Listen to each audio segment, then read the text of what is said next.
মাধ্যমিক, 2020 সালে উচ্চ মাধ্যমিক দিয়েছি। তারপর 2022 শিক্ষাবর্ষে বীরভূম বাইক থেকে ডিএলএড সম্পন্ন করে 22-23 শিক্ষাবর্ষে ইতিহাস অনার্স করার পর আমি আপনাদের কাছে ইন্টারভিউ দিতে এসেছি। আপনার বাড়ি তাঁতিপাড়া বললেন, তাঁতিপাড়াতে আপনাদের তাঁত আছে, ব্যবসা আছে? তাঁত ছাড়া আর কি আছে? ব্যবসার জন্য আছে বা অন্য কোনো কাজ হয়, চাষবাস হয়? কম হয়। তাঁত চলে। কাঞ্জিভরম কোথাকার শাড়ি বিখ্যাত? মধুবনী শিল্প বা মধুবনী চিত্র বিহারে। বেশ, আপনাদের তাঁত শিল্প আছে বললেন, হ্যাঁ। তো চাষবাস অল্প হয় আর কি। কিসে চাষ হয়? আমি দেখুন কোন ধান হয়?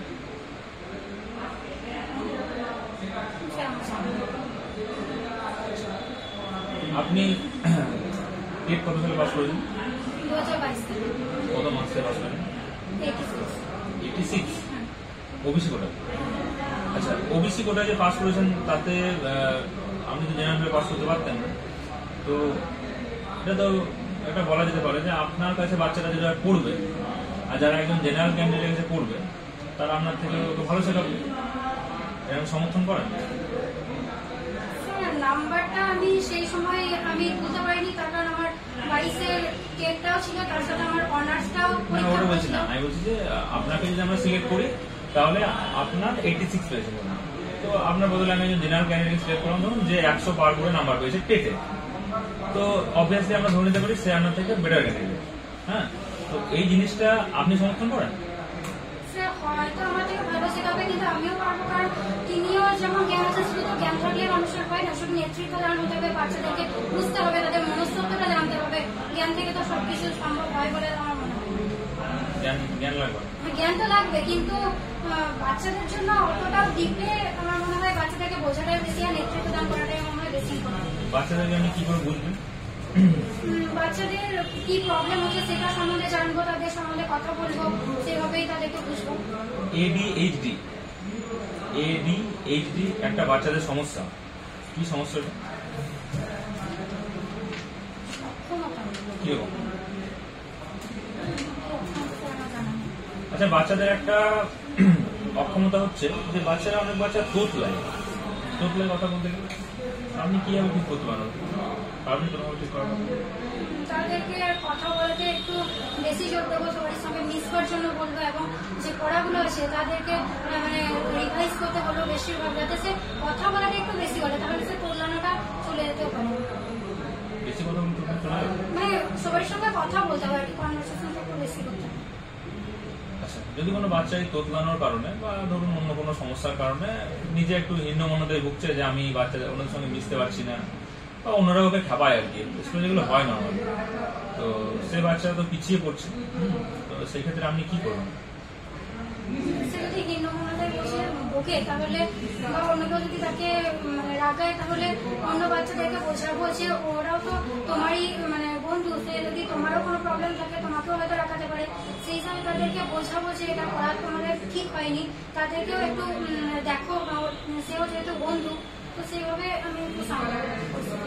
আচ্ছা, বাচ্চাদেরকে শান্তির শিক্ষা কি করে দেবো? শান্তি বোঝাতে হবে, শান্তি। এখন তো ওয়ার্ল্ডে সমস্যা চলছে নানা রকম, তো আমি বাচ্চাদেরকে বোঝাবো শান্তির শিক্ষা দেবো, যেন শান্তিতে থাকে। তো এমন কোনো একটা খেলার নাম বলুন যার মাধ্যমে আমি শান্তির শিক্ষা দিতে পারি, যে কোনো একটা খেলা, জাস্ট নাম বলুন।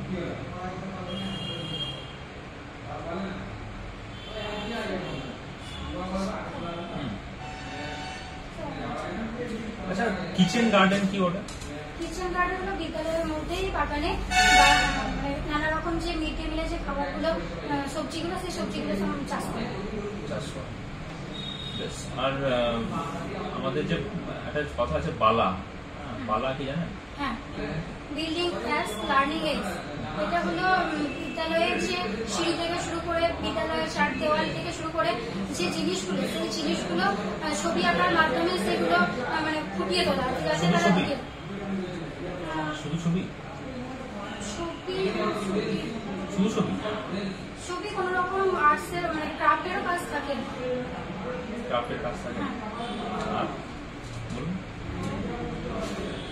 আর কিছু থাকে স্যার আমার জানা নেই। এই যে বালা বললেন, এই বালা তো তাতে বাচ্চাদের সত্যি সুবিধা হচ্ছে? হ্যাঁ স্যার, অবশ্যই সত্যি কি কোন সুবিধা হচ্ছে? তারা মানে কোনো জিনিসটা তাদেরকে মানে পড়তে হচ্ছে না, মুখস্থ হচ্ছে না, তারা দেখে দেখে প্রত্যেকদিন তো একটা দেখছে, তারপরে একটা হ্যাবিট হয়ে যাচ্ছে, সেটা খুব ভালো সম্বন্ধে শিখতে পারছে। আচ্ছা, বাচ্চাদেরকে প্রার্থনা সভা কি করে করাবো? প্রার্থনা সভা প্রথমে বাচ্চাদেরকে লাইনে দাঁড় করাবো, তারপরে তাদেরকে জাতীয় সঙ্গীত গাওয়াবো, তারপরে তাদেরকে একটা যে কোনো মনীষীর বাণী পাঠ করাবো। সেই দিনকার কোনো কিছু ঘটেছে কিনা বা মানে সাম্প্রতিক জাতীয় সঙ্গীত আপনি গাইতে পারবেন?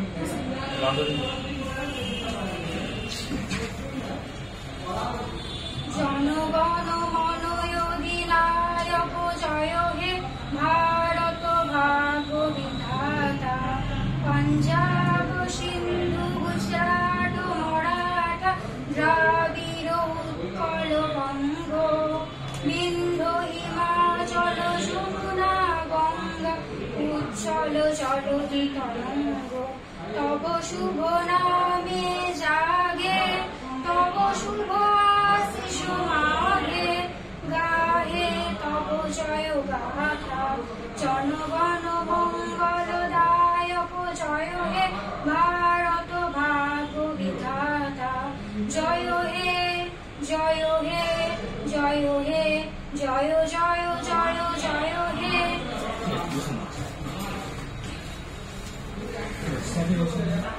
জাতীয় সঙ্গীত গাওয়ার জন্য কতটা টাইম দেওয়া? 52 সেকেন্ড।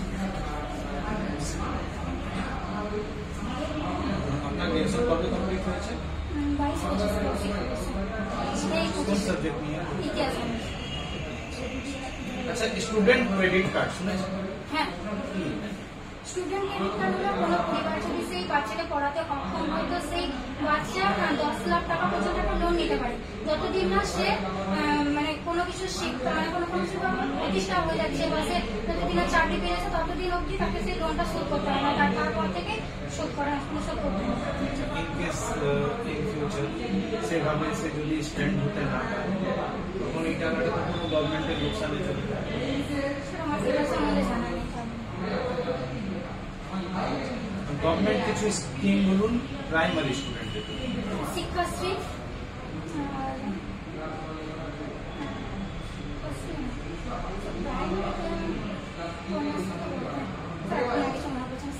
স্বাস্থ্যসাথী শুনেছেন? হ্যাঁ স্বাস্থ্যসাথী আছে। কি এটা? স্বাস্থ্যসাথী হলো মানে চিকিৎসার জন্য টাকা মানে প্রদান করা হয়। চিকিৎসার জন্য টাকা প্রদান পেশেন্টের হাতে? এটা ডাইরেক্ট পেশেন্টের হাতে দেওয়া হয় না, ডাক্তারের মাধ্যমে নয় দেওয়া হয়। পেশেন্টের হাতে ডাইরেক্ট দেওয়া হয়? না, পেশেন্টের হাতে ডাইরেক্ট দেওয়া হয় না, মানে ডাক্তারকেই দেওয়া হয় ডাইরেক্ট, যতদূর জানি। ঠিক আছে,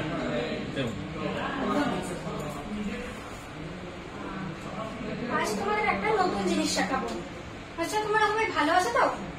আচ্ছা, তুমি আজকে কার সঙ্গে এলে বলো তো? কার সঙ্গে এসেছো? বাবা আমার কার সঙ্গে তো এসেছো? তো তোমরা কি একদম সোজাসুজি রাস্তা দিয়ে এসেছো না একে বেঁকে একদম রাস্তা দিয়ে এসেছো? সোজা তোমার বাড়ি থেকে কি স্কুলটা দূরত্ব একদম সোজা সোজা তোমরা আসতে পারবে না, রাস্তাগুলো কি একা বেকা এরকমই তো। তো আজকে এই একা বেকা এই সম্পর্কে একটা নতুন জিনিস শিখবো। তোমরা চেষ্টা করো, তৃতীয় শ্রেণীতে তো আজকে এই একা বেকা থেকে আজকে একটা কবিতা বলবো। কবিতাটার নাম হলো নদী। এই নদী কবিতাটা লিখেছেন শক্তি চট্টোপাধ্যায়। এই নদী কবিতা দেখো আমি বলছি, তোমরাও সামনে চলে এসো, কবিতা একসঙ্গে পড়বো। নদী নদী নদী সোজা যেতিস যদি, সঙ্গে যেতাম তোর আমি জীবন কর। তুই না হয় গেলি বেঁকে সোজা সরল সহজ পথে, আমায় করে যেতে মানা পাড়ার পাড়ার দর্শনা। ভালো তো নয় বেকা সোজা সহজ পথে, নদী নদী নদী সঙ্গে যেতিস যদি আমি সঙ্গে নদী নদী নদী সোজা যেতিস যদি, সঙ্গে যেতাম তোর আমি জীবন ভর। এই যে কবিতাটা বললাম, নদী নদী নদী সোজা যেতিস যদি, একটা নদী দেখবে কোনোদিনই কিন্তু সে সোজা যায় না, সবসময় নদী কি হয় এরকম ভাবে সবসময় যায়। তো নদী নয়, একা বেঁকা, সবসময় একা বেঁকা যায়। নদী দেখেছো তোমরা সবাই? কি নদী দেখেছো সামনে? দেখেছো? বেশ, এই যে নদীগুলো দেখেছো, দেখে থাকবে নদীগুলো কোনো জায়গা থেকে পাহাড়, এরকম দুটো পাহাড় থাকবে, সেখান থেকে নেমে এরকম ভাবে একা বেঁকা গেছে, এখানে হয়তো জল আছে, এরকম ভাবে নদীগুলো গেছে।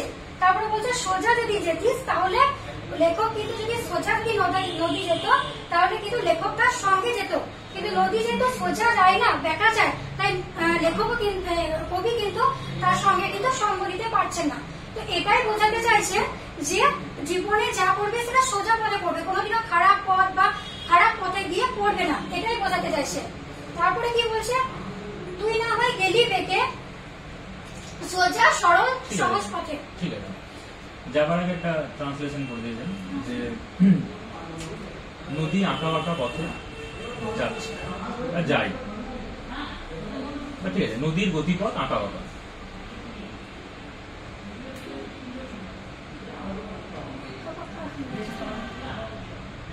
River goes to,